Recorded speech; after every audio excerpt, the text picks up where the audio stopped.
Um, I keep reading articles that talk about Behance and Dribble, and they are great Mhm. platforms, and Right. they're very valuable.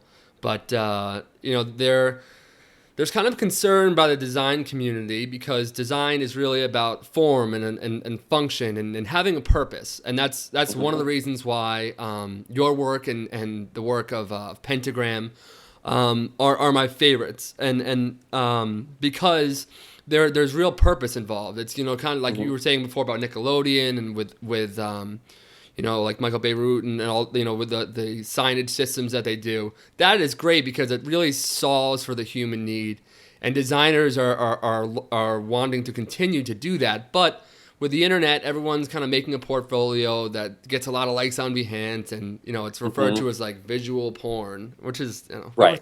whoever Right. thought of that. Kudos to them. Yeah. But what's your take on all this? And do you think that design can be this kind of very aesthetically pleasing thing without having function, or does it need to do both?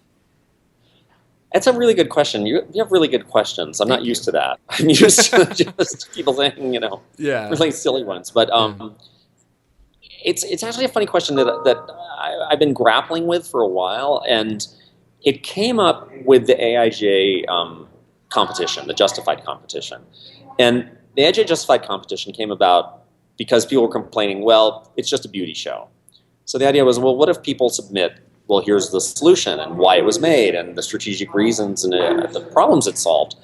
And that was great, but I started to feel like we'd swung a little too far to the other side, where we got like 11 entries, and they were all bone dry and incredibly like, really, that's it? Like, Bevels and drop yeah, it makes shadows. sense, and it's maybe yeah, but it's not like wow, I'm gonna like put it on my wall. Yeah. Um, and I remember talking to Paula Chair about it, and Paula and I were saying maybe it's okay sometimes if something fails, but it's amazing. Like half of Paul Rand's work, you would never fit in a justified competition because it didn't yield gigantic results, or it didn't, or maybe it bombed, Hmm. but it moved the profession forward. Yeah. Um, I think it's important to make things wonderful like Right. that. So that's where I came out of that was it should solve problems. It should, and those problems can be as simple as it should make someone feel better that day. It doesn't have to solve the world's problems, Right. and it should have some thought behind it. Otherwise, you're just jerking off, Right. and it's like, what's the, make Yeah. it do something.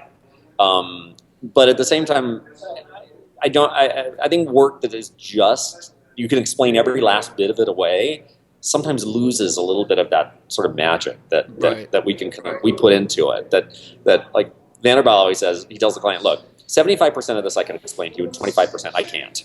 Like it's just something I think has to happen, Right. and it's true. It's like, yeah, I can try to logically explain something, but in reality, no, I just did it because Right. I liked it.